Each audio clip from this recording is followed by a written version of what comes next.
So this is Robert Phoenix back with you once again on Friday, the Friday FARcast, broadcasting to you live from flyover Fredericksburg, Texas, where the hummingbirds are happy. They're the happiest right outside of my door because I give them the best sugar water in town. That's what I'm talking about.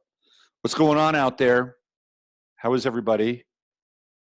Are we all getting through this crazy time together? Well, we had the eclipse last night, although we didn't see it. Another part of the world, partial eclipse. I've actually liked this eclipse. Two interpenetrating grand trines forming a Star of David in the sky.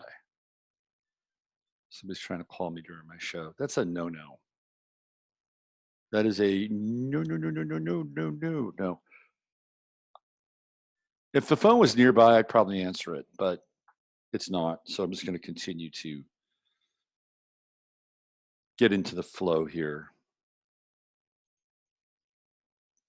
It's been an interesting full moon. We're not done yet. I'm sorry, an interesting eclipse. We're not done yet. But today is Friday the 13th, and Friday the 13th is a reminder of the death of the Knights Templar in the south of France. I believe the year was, 1347, if I'm not mistaken. October 13th, 1347. I could be a little off on the year. But it's when the Knights Templar were taken out. It was a gangland style hit.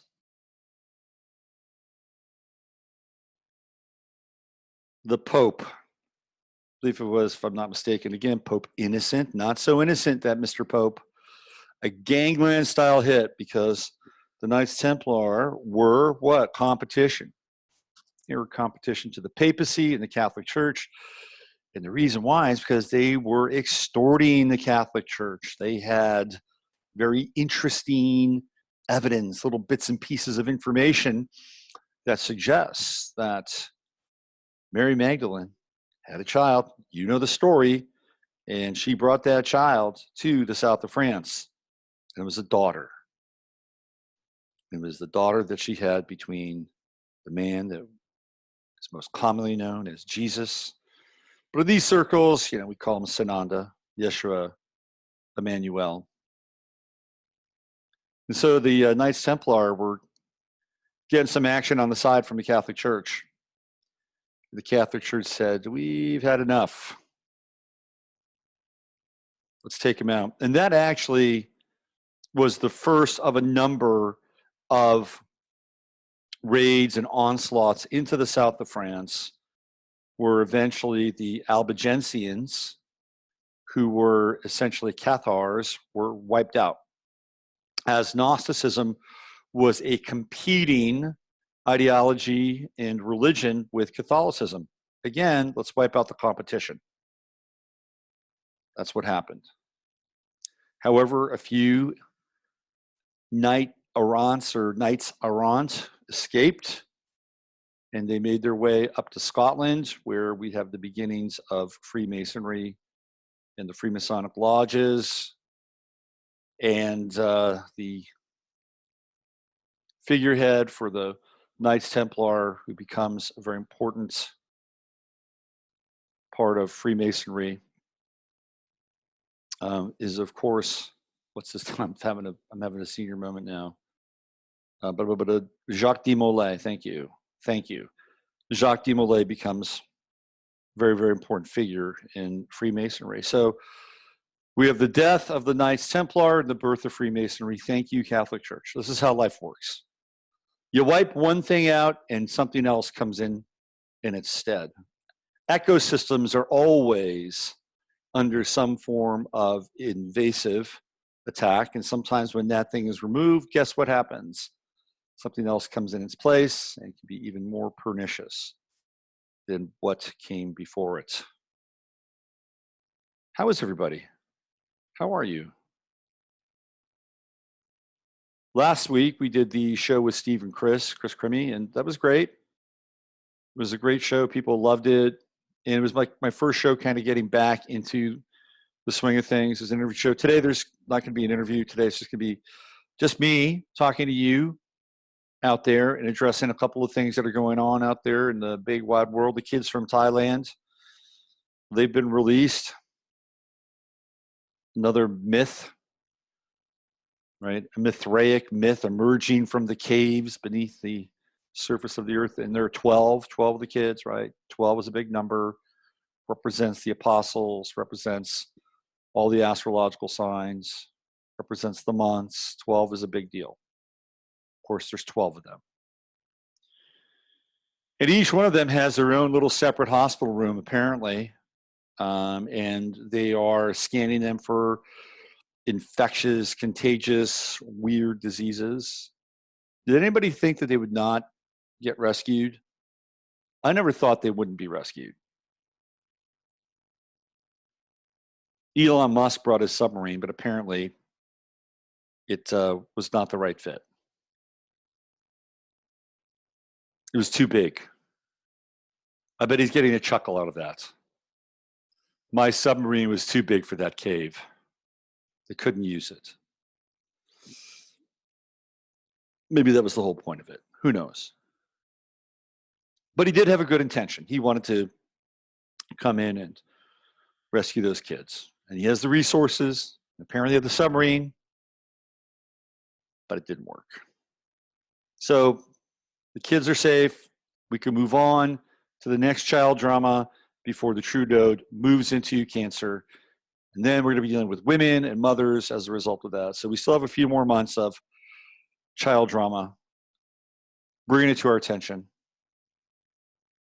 I posted on Facebook this last week. I think I might have even been over the weekend, that there are kids in Yemen who have been blown up, dismembered, disfigured, pulled away from their parents because of an ongoing war, a war that's been going on since Obama was in office. Trump has escalated the war. He's sold Saudi Arabia a bunch of weapons, and they're going in and they are strafing Yemen almost every single day. The kids there are basically experiencing hell on earth, and then nobody talks about them. Doesn't get reported on the news. CNN doesn't report it. Fox doesn't report it for different reasons, right? CNN is invested in one version of the narrative about children. And that narrative has to do with immigration. It has to do with borders, no borders. And they're going to exploit that for as much as they can.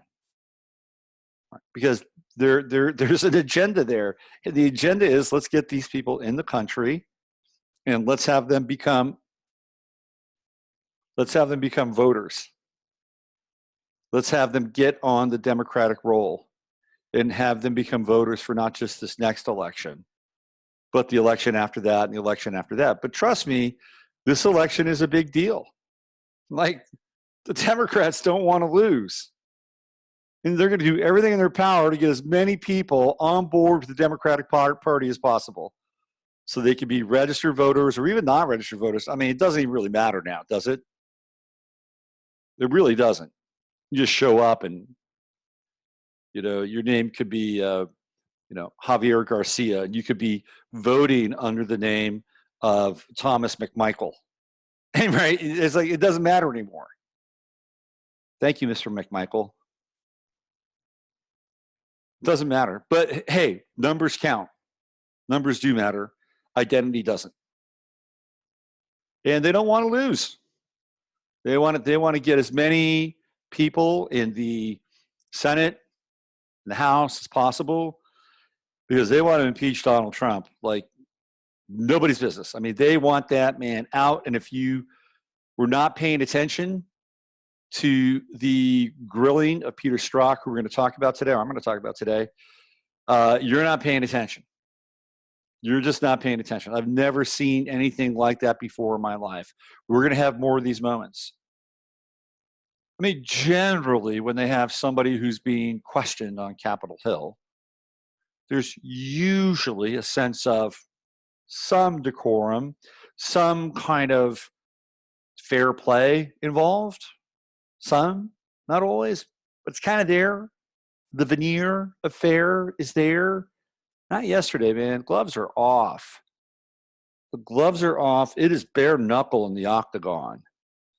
We're going to talk about Sztrok and the Sztrok effect and what it all means. That's happening. Getting back to Yemen, nobody cares. CNN won't broadcast it because those kids don't matter. They don't matter. Now, if somehow they were able to get to Central America and then come up from Central America to the United States, all of a sudden they would matter because they're part of a demographic. And that's a fact, Jack. Fox won't broadcast it because Fox doesn't want to draw attention to the fact that we're actually running a war there. I think we're in what, in 11 wars right now, essentially, all very covert. And they don't want to make the president look bad. So they're not going to bring it up. So you have one network and where the children aren't important enough, they're not part of an agenda. You have another network that won't bring it up because if they do, it'll make the current administration look horrible. So it's just sitting out there. Nobody's talking about it.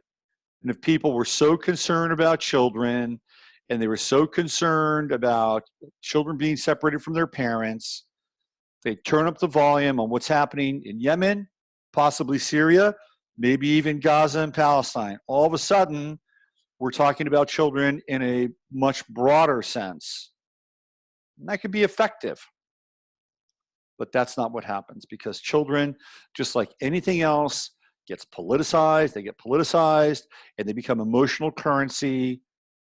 And they're just turned on and off like tap water for whoever it is that wants to tap into it and get a full cup of whatever, a full cup of victim, right?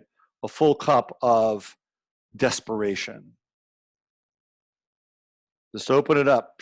There it is. Boom. Other than that, forget it. These other kids don't count. They don't matter. It's the hypocrisy of the world that we live in. And it's galling.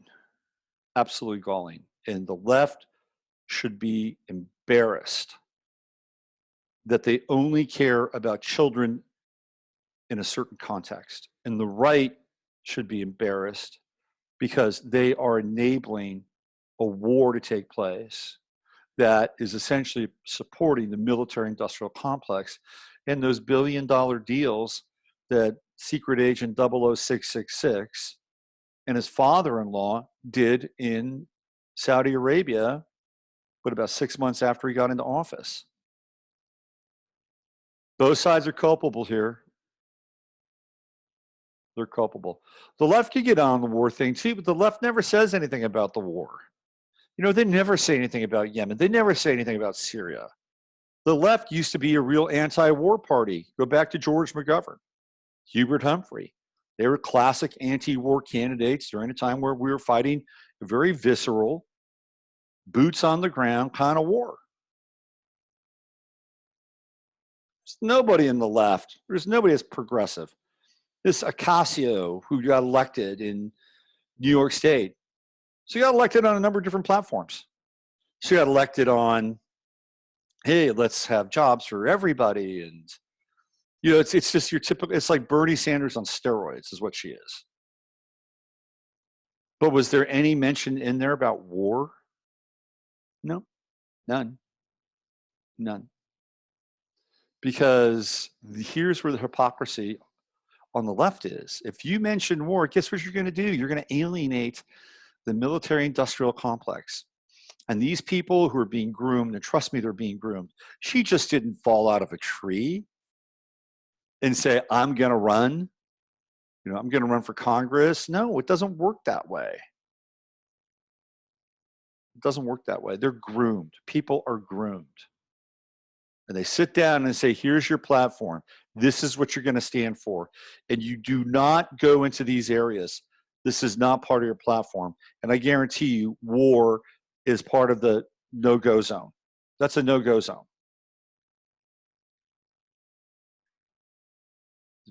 They're doing maintenance here. This could be an awkward moment. I hope it's not. I'll have to send the guy away if it is. I can hear him out there. Just forewarned. I might even bring him onto the show. See what happens. He could be an interesting guest. You never know. The common man. Far more interesting than we might give him or her credit for. But let's hope I can just do the show. That's not her talking point, not her platform point. And by the way, if just like her, Bernie Sanders, if they roll this program out, they roll the program out to the squeaky delight of the left, which is essentially communism. It's communism. It's what it is. How are they going to pay for it? Well, they have to take things like your property, your bank account, all your assets. That's how it works. That is how it works. Because they're not going to get it from the corporations. You think the corporations are going to hand over their assets and their money? Do you think they're going to become state-run? These are multinational corporations. They have offices in Geneva, New York, Buenos Aires, Tel Aviv, Beijing. Do you think they're just going to roll up and, have the United States to say, okay, you're no longer a multinational corporate entity. You belong to us now. You think that's going to happen? No, it'll never happen. I mean, it might happen. And if it does happen, it would be global. It would be worldwide. That's a different story. That's a different paradigm, potentially. So, I mean, where do they get the money? Where do they get the money and the assets to run all these programs? Well, they take things. They'll take things. They'll take your bank account, take your assets, take your home. You don't own it anymore. That way it collateralizes all the programs that they want to run. Plain and simple. That's how it works. Speaking of money, I read this post the other day about the debt. And the debt planetarily can never be paid off. I mean, this country owes an astronomical amount of money against the debt. And then you add in all the various countries of the world and their burden of debt can never be paid off. Period. End of story. So why do we have the debt? And especially as it relates to third world countries, I've said this and I've said this for a long time, their debt should be zeroed out. At least remove the burden of the debt from them. Won't happen, but that would be one thing to do. And what would happen here if we didn't pay our debt? What would happen if Trump said to the Federal Reserve, hey, we're done. Sorry. We're not paying this. We're not paying this interest. What do you think would happen? Do you think they would send troops to the United States to take over the United States? Maybe. Maybe that's the price to pay for freedom. At some point, we're going to have to address it. Or else it will address us and it will be a much more difficult issue to address at that point. And we may not be that far away, by the way. All right, we got some action in the old chat room. What do we got going on here? Found you. Finally thought to check Spreaker. Hello, Judy. Welcome to the show. Welcome to the show. It's a really, really, really, really, really big show today. Today on my show, my guest will be Jasper. Jasper's a little put out because I'm standing up right now. He doesn't have any place to kind of jump on and, grab the screen. So he's just kind of sitting over there on the couch doing his Jasper thing, which is looking quite regal for a tabby, I have to say. Very regal. I wanted to talk about what's going on with Gaia and David Wilcock. We touched on this a little bit on the Sunday night live stream. And David apparently is leaving Gaia. And there's some letter. I haven't seen the letter. The letter was leaked. It got onto I Am Free or You Are Free or We Are Free TV, whatever that YouTube channel is. And apparently now there's a GEM, which is the Gaia Employee Movement, whatever that is. And I found out about this because I was watching Sarah, what's her name? Sarah Westfall, is that her name? Who does a lot of Q&As on YouTube. I actually think she's a pretty good interviewer when she lets people speak. That's one of the things that most interviewers have a problem with, is that they overtalk their guests. And I've actually done that before in some of my interviews. It's not uncommon for that to happen. I think hosts have a lot to say sometimes. But in spite of the fact that I think she talks over her guest a bit too much, I think she does a good job and has pretty good interviews. So she had on Laura Eisenhower and Patty Greer. And Patty Greer has had an axe to grind with Gaia for quite a long time. I remember the first time her name surfaced, she was at Contact in the Desert, and Gaia had a huge presence there. David was there, Corey was there. I think they were, doing videotaping. It was a big deal for them. And Patty Greer made a stink about her movies. And I was trying to understand, well, why is she so, pissed off and ticked off about Gaia? Well, it's because I think she did a deal with Gaia, and Gaia, paid her money to broadcast her films on Gaia. She made a deal. She had a contract with Gaia, and I guess her movies have to do with like ETs, UFOs, disclosure, that world. And she's upset because she believes that Gaia is suppressing her material because it is too truthful or it's too controversial, whatever it is. I'm not going to speculate too much, but I'm assuming that that's where her mindset is. Okay. Well, she was on this show with Laura Eisenhower and Sarah Westfall. And I met Laura Eisenhower one time in San Francisco. She seems like a really nice person. I think she's a little skittish and, a little paranoid, but, who isn't in this world to some extent? She's always talking about being under some kind of psychic attack or psychotronic attack. It happens all the time. And again, I'm not dissing Laura Eisenhower, but I wonder how well known she would be if her last name wasn't Eisenhower. I just wonder. Maybe her work would rise above it. She would be who she is regardless of the name. I don't know. But it's a thought. And she seems like a nice person.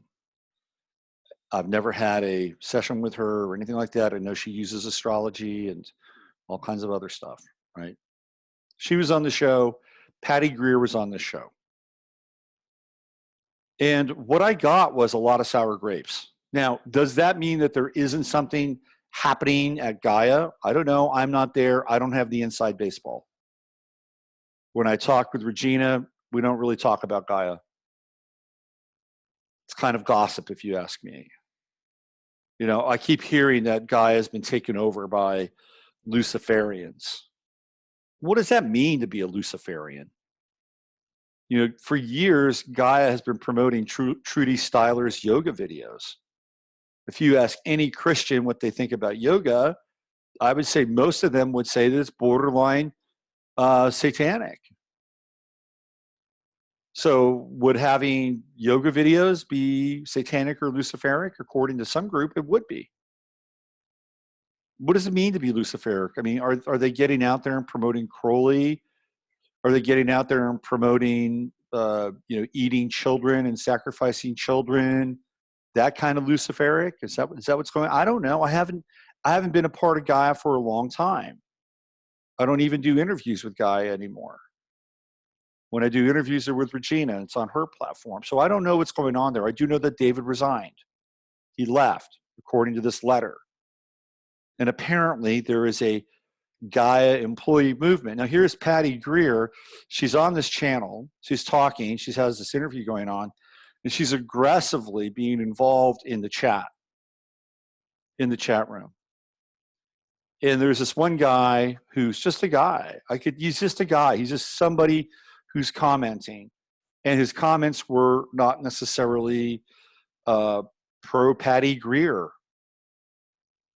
But he certainly did not seem like he was some kind of like hacker or some kind of agent or mole or troll. I mean, there's so much of that going on right now.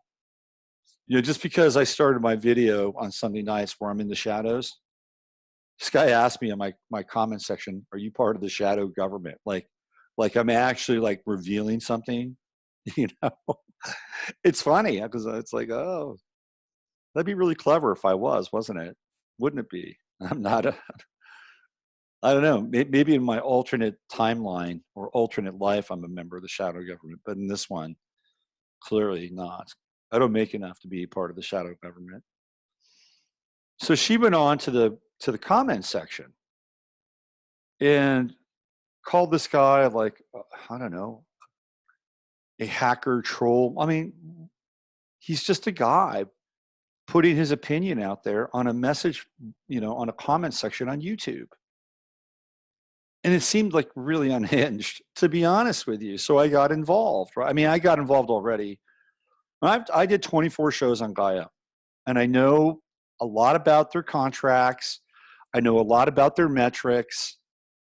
And they're, even internally, if you have a show there, you never really know what the stats are. You just don't. The only person that I think probably knows his stats is George, for whatever reason. People are trying to get a hold of me. What are they doing here? Charles. I can't talk to Charles right now. So that's a mystery. Like how well you're actually doing at Gaia is a complete mystery. That much I know. I do know that when I was there, I was quite popular inside of Gaia. At least that's what they were telling me. That's what was being conveyed to me. Like my shows were not far behind Regina or David's. It was kind of right in the same zip code with the two of them. The challenge with me at Gaia was twofold. Number one, they did not know what to do with me from a marketing perspective. They didn't know how to market me externally. Well, who is he? Oh, he's an astrologer. Well, tell me something about him. What is he? I don't know. He's a little dark at times, a little controversial. You know, I don't know how they were languaging me. But clearly, I think there was an issue. And the other issue, and probably the primary issue, was the fact that I made a controversial video. And I talked about these various charts that I assigned to Barack Obama. And that was it. And that was my last show. So part of it was political, and part of it was probably that they didn't know what to do with me externally. I was grateful for the opportunity. To this day, people still watch the shows.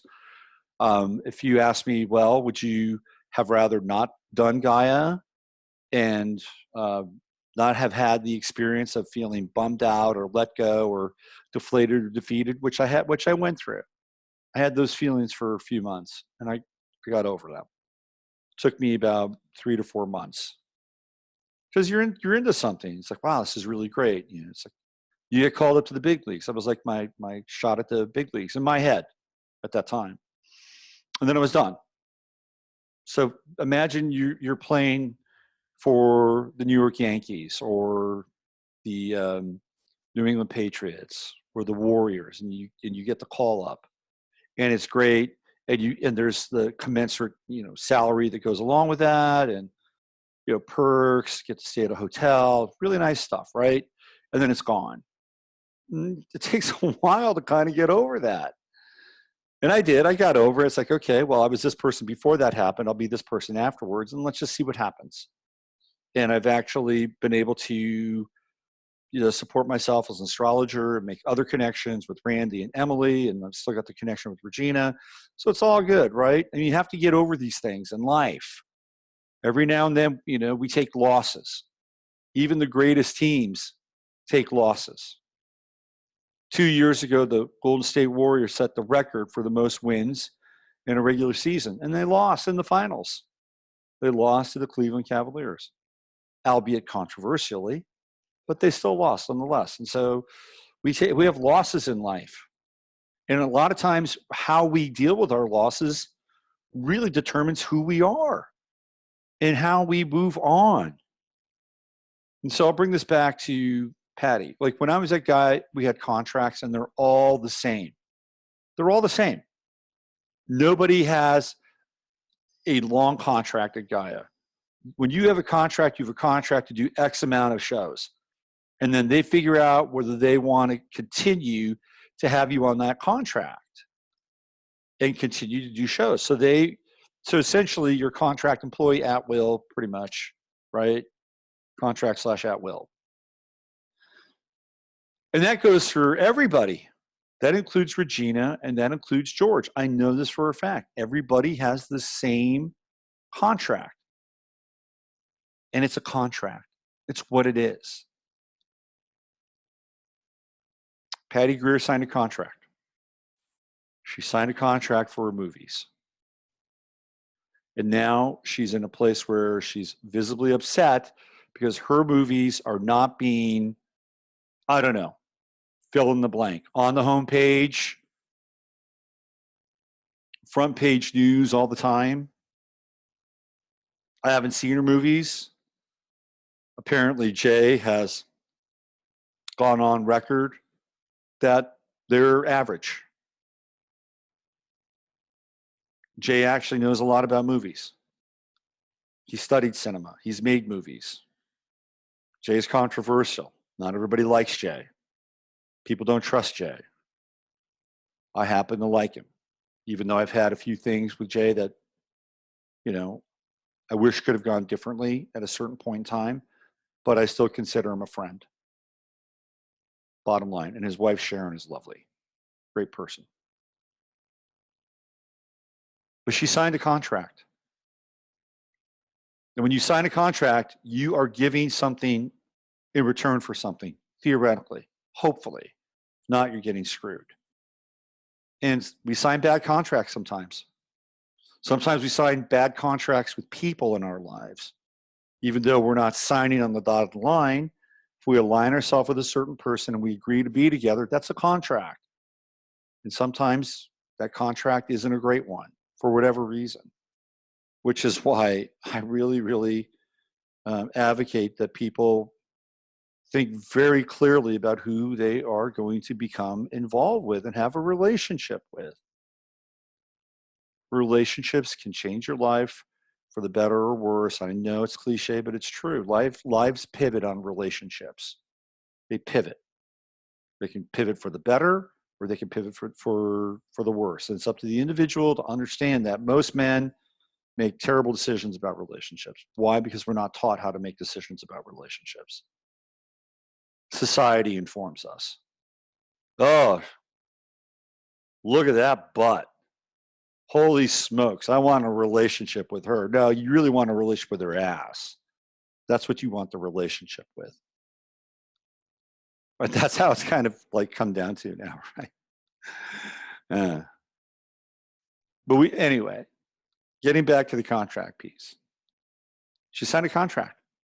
If she had a better lawyer, she could have had out clauses, she could have triggers. There are a lot of different things that she could have done in order to protect her intellectual property, which are her films. Now, she claims she was suffering from mercury poisoning when she was signing the contract. I don't know. I don't know if that's the case. If it's the case, then don't sign the contract. Wait until the mercury has cleared your system. Right? That's what you do. You wait. And you get a better lawyer and say, you know what? If this hasn't accrued X amount of views, or I haven't had X amount of marketing dollars, spent on my films, and I will audit you every 365 days. The rights revert back to me. Now, do you think Gaia would say yes to that? I don't think so. I don't think they're in the business of amending their contracts to that point. So now you're like, okay, well, what do I do? If they're not going to budge on the contract and they're willing to give me money, and who else is out there? Who else is out there willing to give me money to distribute my films? Not many other entities. So you say, okay, well, I'll take the $5,000 or the $6,000 or the $10,000 or whatever it is, because it's on the table, and you hold your nose and you go like this. You sign the contract. If they're not willing to amend it, if the deal points aren't better, and somebody like, again, let's say the filmmaker was Ken Burns. Let's say Ken Burns did a whole series on the New Age, starting from like Paracelsus up through Bacon and into the, Paracelsus, John Dee, Edward Kelly, Francis Bacon, 20th century, 19th century, the Theosophists, right? All the way up through kind of where we are now. And Ken Burns says to Gaia, I've got this amazing, 20-part series on the New Age. Do you want it? Gaia would say, yeah, we want it exclusively. We want it exclusively. You think Ken Burns has some negotiating leverage with that film? Of course he does. He's Ken Burns. He could take it to PBS if he wanted to. PBS would buy it. He's got leverage. Gaia would move on deal points, but that's Ken Burns. If you're somebody who is a fledgling filmmaker or you're not really well known, you don't have a lot of leverage. It's the same thing with being an author. You write a book. You think you can get an advance these days for a book? Likely not. If you've got a couple of bestsellers under your belt, you can get an advance. Absolutely. This is the world we're living in. Because there's so many platforms now with media, there's a devaluation of media in a lot of ways. And I'm thinking she probably is lucky she got money for her movies. But again, you've got to make a choice. After the fact, kicking and screaming, thinking that all of a sudden there's a conspiracy against you because of this company, and then creating such a stir that you want to take the entire company down, is kind of endemic of what's happening with the country. It's a microcosm of what's happening with the country and what happened with the president. You don't like the president? Okay, well, what are you going to do now? You're going to burn it down? You're going to burn the country down? Is that what's going to happen? I mean, it is a microcosm of what's taking place in a larger sphere. And now there are these like drops, like Gaia employee movement drops, like some kind of QAnon thing. I mean, the whole thing is utterly bizarre. Utterly bizarre. If you don't like Gaia, don't sign up. Don't support them. If you subscribe, unsubscribe. If that's what your feeling is, then get out. It's really that simple. Do I like what Netflix makes? No, I don't. What did I do? I canceled my Netflix subscription. It's that simple. And if you want something different, guess what? Create it. Create it. Maybe, I don't know, maybe if Patty Greer put 3/4 of the energy and created a new Gaia platform with other people, it could be a different outcome. Most people want to kick and scream and say, this is not fair, this is not fair, this is not fair. I'll tell you what, life isn't fair. It's not fair. Nobody said it would be fair. Even it's when, the saying, all men are created equal. It doesn't mean that all men are equal at birth. They're not. They're created equal, meaning that every man and woman is created equally in the same way. Although now that might be a bit different thanks to science, but that's what it means. It doesn't mean that they're born equal, okay? That is a clear fact. We're not all born equal. Some people have a really tough road in this lifetime. The other day I was at Walmart. I shopped there. I've had to readjust my bias against Walmart, to be honest with you, because it's the only game in town here, right? Do I support Walmart and their brick and mortar, or do I order stuff from Amazon? I'll go to the brick and mortar. There are people that actually have jobs there. So I was checking an order. I got a new TV. Mars retrograde crashed my old. I loved my old TV. An old friend. But it was, hey, you know, Moon in Cancer opposing Pluto in Scorpio. Had to let go. I let go of my Baba. That was my Baba, my TV. I got a new TV. It will not be my Baba. This TV is disposable. I have memories with that TV. It was a TV that my son watched a lot of programming on. Let it go. So I'm in Walmart and I'm checking in this TV. Again, it's a complicated process. And there's a guy there who's helping me. And please, this is not, I'm not mocking the individual, okay? I'm not. But he had hardly any arms. And his fingers and hands were like this, okay? And he was clear, he was, focused, he was helpful, and he had to have, one of their little, it's like a cell phone kind of deal where they check stuff in. And he was like, I wouldn't say he was struggling, but was not as easy as somebody like me and you, right? Obviously, this guy's had a tougher road than other people. I mean, imagine getting through life like this all the time and trying to feed yourself. I mean, come on, it's not easy. And there he was, he's doing his thing.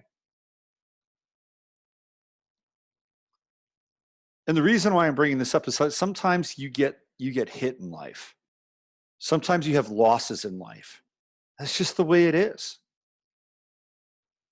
And what happens and what's happened over the last 35, 40 years is that people have been conned.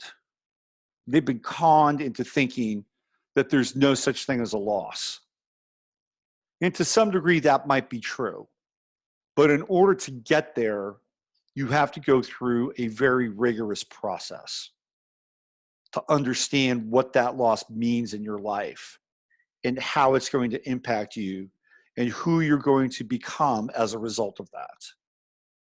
Some people will fold up the tents and they can't handle it. Some people will bear down and double down and make sure they don't lose again. And they may not learn the lesson, but damn it, they're not going to lose again. And some people will learn from it and say, I'm not going to lose again, but I'm not going to miss this lesson at the same time. But we become so inured to losing. Everybody gets a trophy. Oh, great job. Here you go. Here you go. Oh, what a beautiful piece of art. No, actually, your piece of art looks like shit. But we're going to tell you it looks good because we don't want to offend you. We want to make sure that you feel accepted, right? People don't fight. Not in a literal sense. When I was a kid growing up, we had fights. And I'm not saying that fighting is a good thing, right? I'm not saying that. But they don't fight. People don't fight. And there are winners and losers in fights. If you get into a fight when you're a kid, maybe sometimes you get a bit of a draw. Generally, there's a winner and a loser in a fight. But because of this whole no bullying thing and calling in the teacher, people don't know what it's like right, to have their lip busted or their nose bloodied. And to be able to get up and move on from that. You know, we become so insulated and so inured to this idea. And even, and what does it all result in? Like when you lose, when a person loses, what do they feel? They feel pain. That's what happens. They feel pain. And we spend most of our lives running away from pain. And it's really, I think, to our detriment. Now, do you want to be a masochist and feel pain all the time? Maybe. I don't know. I don't. But I also know that a certain amount of pain is actually very productive. Because guess what happens? When you feel pain, you say, I don't want this to happen again. I want to do something different. Ah, that's called growth. That is called growth. And the whole not losing is about avoiding pain. That's what it is. It's the avoidance of pain. Sometimes you make bad deals in life. Sometimes you sign a contract or you're with a person that's not great for you. And at some point you wake up and you say, I fucked up. And what do you do after that? Do you blame the people that gave you the money and gave you the contract and handed you the pen? Did they put a gun to your head to sign that contract? Did somebody put a gun to your head to be with a certain person? Say, be with this person or else you're going to get your brains blown out? No, you made a choice. We make choices. Take responsibility for the choice. Right? Take responsibility for it. And sometimes it's hard and difficult. And when you come through it, you can say, you know what? I want to make damn sure that this doesn't happen again. How many more films do I have left in me? Well, maybe I've got 3 or 4 more films. Maybe I can, you know, use this time and this energy to create more movies. And then you do. Or maybe you say, hey, I don't want this to ever happen again to another person. I want to start my own Gaia. Fine, go do it. See how easy that is. See how easy it is. Gaia is now competing with YouTube. All that when Gaia started off, this explosion of channels on YouTube had not occurred. It's making Gaia obsolete. And the only reason Gaia has stayed in business for such a long time is they've had some deep pockets.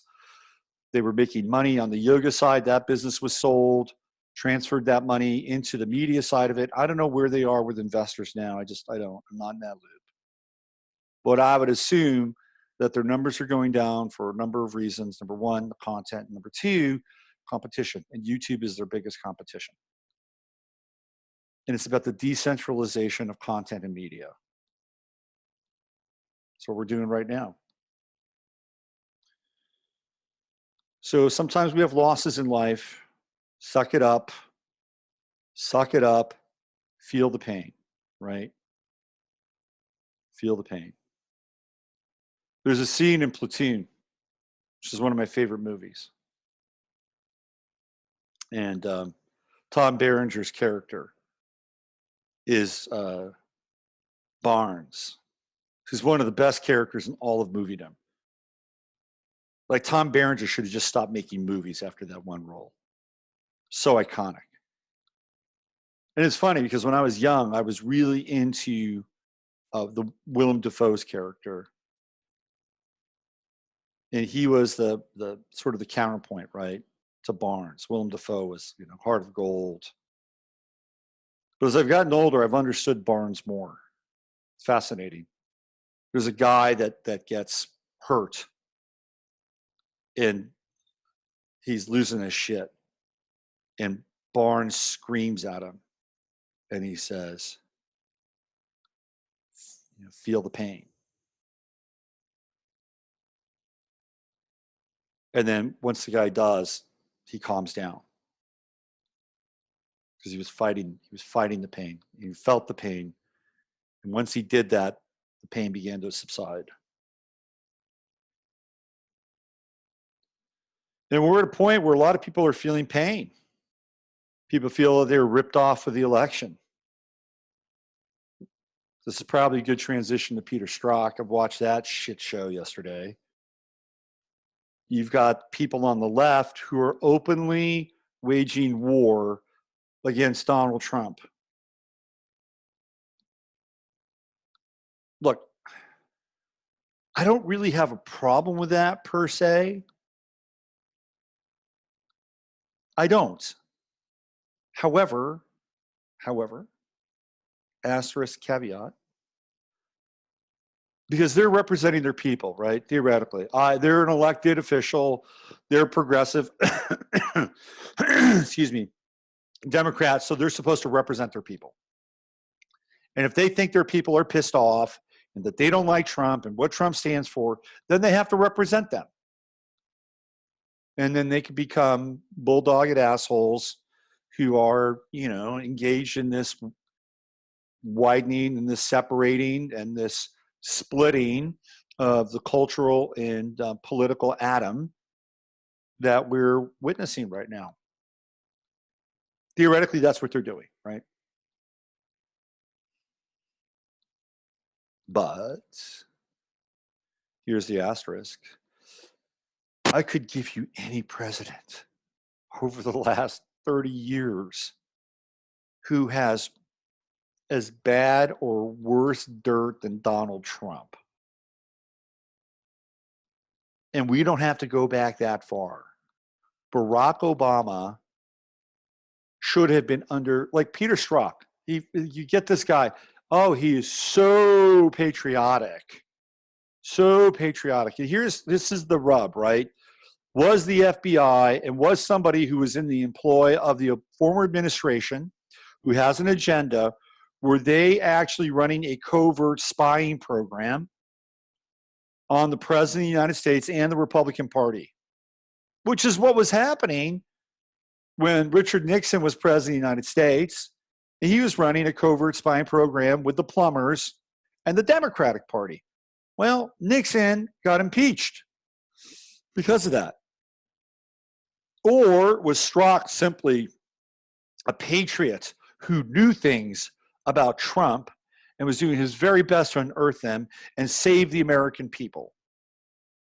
So where you're going to weigh in on that is where you're going to weigh in on your political bias. But I watched that guy yesterday. And I wanted to stick my hands through the screen and strangle him. And I didn't care if he was a Democrat or a progressive or liberal or Republican. He was repugnant. Absolutely repugnant. He was smarmy and smirky and grinning and and these are the people that are looking after our best interests with the Federal Bureau of Investigations, doing their best to keep us safe, whatever that is.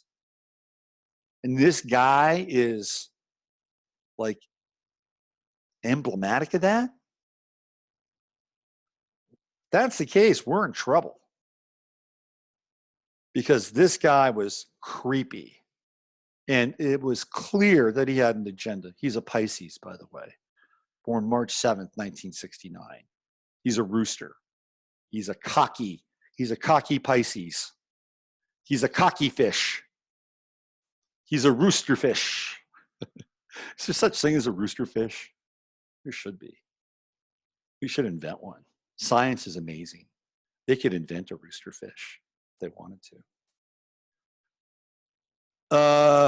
He was, and you had the left. Oh my God, thank you for your service.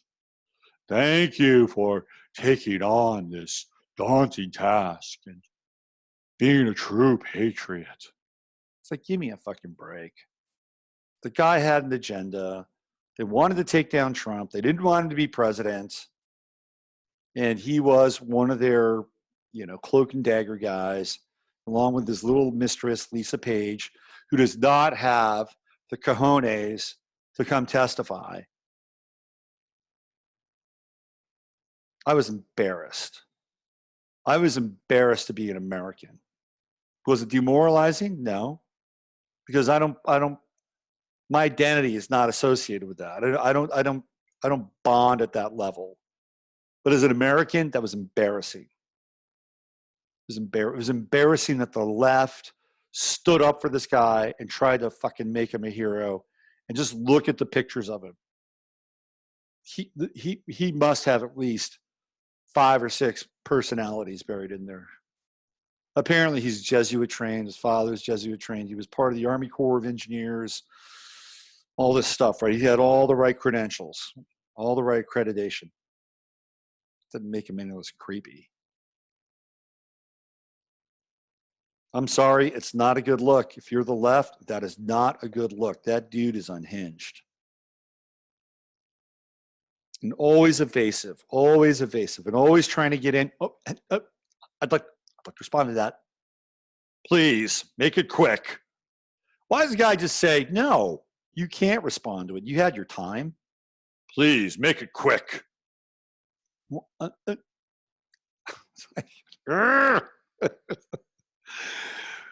Oh, that'd be great. Is if they could have like one person kind of off the streets ask the questions, you know, on both sides, and then they could have a celebrity, like a celebrity inquisitor on both sides. Wouldn't it be great? That would be fun. That would be good viewing. If I were president, that's what I would do. On these Senate hearings, I'd say, okay, well, each side gets to have one person off the streets and one celebrity inquisitor. That would be fun. That would make it, take it to another level. But the whole thing with Trump is in some ways very related to this thing with Gaia and Patty Greer's film. And it's like, you know, you make choices, you don't make choices, you're part of a system. And I'm not sitting here, you know, beating the drum for the system. There's a lot of things that need to change. Change doesn't come, you know, at a high level very quickly. It's glacial. It takes time, it takes generations. Although we're living in a time where change is happening pretty rapidly, I do have to say. Yeah, change would be great, but it can't be change that's based on some kind of emotionality where people feel like, you know, they didn't get a fair shake, you know, or something happened and they suffered some kind of a loss. There are people who suffer real losses. You know what they do? They overcome them. They overcome them. So if you happen to be somebody that's watching this, and let's say you're on the left and you're progressive and you don't like Trump and you see it every day, what are you going to do with that energy? Maybe you should do something with it. Go invest it in something. Get over your loss, overcome your loss, become active, become a part of your community, volunteer, make the world a better place. If you don't think that guy's making the world a better place, go make the world a better place yourself. So you can wake up in the morning and say, you know what, I'm going to make the world a better place today. So you can go to bed at night and you can feel okay with yourself. Like, you know what, I did something good today, whatever that is for you, whatever it is. And I'm not going to judge it. Even if it's going to work for the Democratic Party, hell, I don't care. But just don't seethe and complain and point fingers and, you know, throw stones.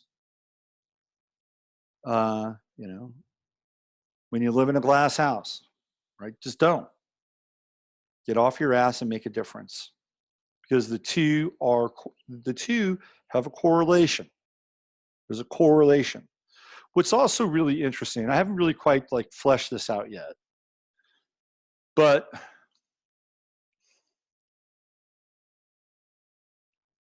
when I watched Trump during the primaries, he was really, really good at picking people off. Trump was a freaking sniper during those primaries. And you just had to sit back and marvel at it, right? It was like, who, you know, the first person he went after was who? Jeb Bush. He went after Jeb Bush because Jeb Bush was the biggest name in the room. He had the most power. He had the most political cachet. He had a crime family behind him, and then some. And what did Trump do? He put him right in the crosshairs and started mocking him. And Jeb Bush did exactly what Trump thought he would do. Nothing. Nothing. Because Jeb Bush was essentially reacting within a set of parameters that he had set up his entire life. And when Trump pushed him out of his comfort zone, Jeb Bush had nowhere to go. And when he reacted inside his parameters, it wasn't enough. You know, he was in a street fight with Donald Trump, and Donald Trump knew that. And Jeb Bush was wearing, 15-ounce gloves. Who's going to win that fight? I'll put my money on the street fighter. And even before Jeb Bush had been vanquished, he was already on to the next guy. He was on to Marco Rubio. And he was on him fast. He dispatched Marco Rubio to the point where, Marco Rubio started to have that glitch where he started to repeat things over and over again. Holy shit. Check him off, cross him off the list. All right, who's next after Marco Rubio? Oh, what do we got? There's this guy, Ted Cruz.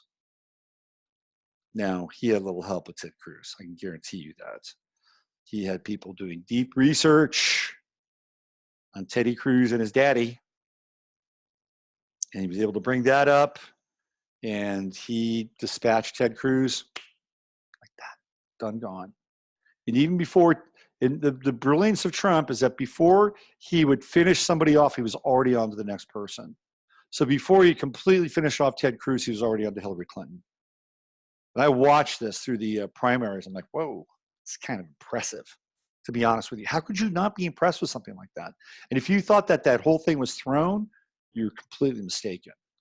Because I think they wanted either Jeb Bush or Hillary Clinton as president. Now, at some point, I think deals were made and Trump was inserted. That's my 2 cents. Here's what I think happened. I think Seth Rich, this is just my theory, my opinion. Okay, the only way I'm sort of putting this all together is because of the high strain of Seth Rich's parents and Seth Rich's relationship with Israel, going on to kibbutz. And I'm sure that Seth Rich probably had a relationship with Israel either as a Zionim or actually working for the Mossad. And I think Seth Rich was inserted into the DNC's campaign. Okay? He was inserted into it. And what I mean by that is like, here, you go, you apply, you get in. And once you get in, here's what you're supposed to do. You're supposed to dump all of this stuff that you're going to have access to. And you're going to dump it on WikiLeaks, which is a limited hang, always has been. What have we seen lately from WikiLeaks? Not much. Wonder why? It's not useful to them anymore. WikiLeaks only gets turned on when it's useful. Okay? Period of the story.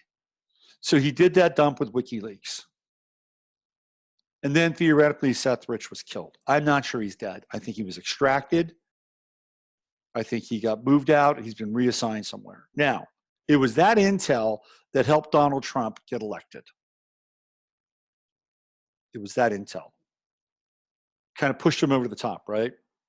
That and, interestingly enough, Comey reopening the investigation of Hillary right around the same time. That's a real pivot moment there. Two things are happening: the WikiLeaks dumps and then the reopening investigation. And if you're Hillary, you're probably, scratching your crotch trying to figure out what the hell's going on here. Now, in that moment, and I do believe that was an intelligence-based moment with Seth Rich. And in that moment, there were forces that were operating outside of the normal electoral process. And it's my belief that it was probably connected to Talpiot, Project 8200, and being able to manipulate information. And it came out. And it was at that point that Trump had to be beholden to two entities, One, Sheldon Adelson, who spent a lot of money on the Trump campaign. So that money went to go to a lot of different resources. And Sheldon Adelson is a huge advocate of having the embassy relocated to Jerusalem. And Trump had to fulfill that promise. And that promise has to deal with also the third temple, the building of the third temple. And Trump will be the guy who will either initiate it, which he already has, or even oversee it. We'll have to see what happens over the course of the next 2 years. But that's what happened. And that's how I believe Donald Trump got over the top and got elected. That's my 2 cents around the whole thing. Okay. So his run up to the election was impressive, though, when he was just picking people off right and left. And I've seen the same thing happen with QAnon. I was thinking about this. It's a similar phenomenon because QAnon has gone after certain people inside the quote unquote truth movement. QAnon has gone after Alex Jones. QAnon has gone after Jerome Corsi. QAnon has gone after David Wilcock, if I'm not mistaken. And if QAnon hasn't, certainly, the Anons have. Like, go to Jordan Sather's Twitter page. He's got a tweet. Is David Wilcock one big stinking pile of disinfo? Now Gaia is under attack, and one has to wonder kind of what's going on, right? And it's very similar in some ways to what Trump was doing in the run-up to the election. It was like, let's pick off that one, let's pick off that one, let's pick off that one. So ultimately, there's only one man standing. And in this case, it would be kind of one like entity standing in terms of, quote unquote truth and, where this is all headed with QAnon and the Anon army, the anonymous. Interesting stuff. I just had that correlation in my head. It's like, oh, wow, it's the same strategy. It's the same strategy Trump employed during the primaries. Until finally, everybody in the truth movement is pretty much discredited. And who's left standing? QAnon and the Anons. It's just a thought. Just something to think about a little bit. I'm not sure how much more I have to go over or want to say today. I think I've said probably a lot, and some of you may not agree with it. Some of you might. At the very least, I'll get you to think. So let's see, where are we? Sunday night, I'll be back on the live stream. Always fun, me and the hummingbirds. Hummingbirds backed by popular demands. We'll be back on the live stream, Sunday night live stream. Again, you can find me at robertphoenix.com if you're interested in astrology, which I think is a pretty amazing tool, to be honest with you. There's a couple of ways you can connect with me. Number one, I have a course. It's a 16-hour course in astrology. It will take you from A to Z, soup to nuts. And it's a really good course, even though I was very closely involved in the production of it. And I, consider it my content. So I'm proud of it. And I also know there's a lot of other courses out there. And for the price, my course is something that is really affordable. And you get to learn a lot about astrology, which is a great tool. It's a great, great tool. It's not an end all, a be all. It is a tool. Like a hammer and a nail. It's a tool. Or a hammer and a saw. A tool. Okay. You can also get readings from me. I do readings. I've been pretty busy lately, which is good. And I have a kind of a reading special going on where if you are under the age of 18 and you would like a reading with me, you get a $30 discount. Normally my readings are $155 for a session, which are pretty affordable for people out there. They'll charge you $700 a reading. I kid you not.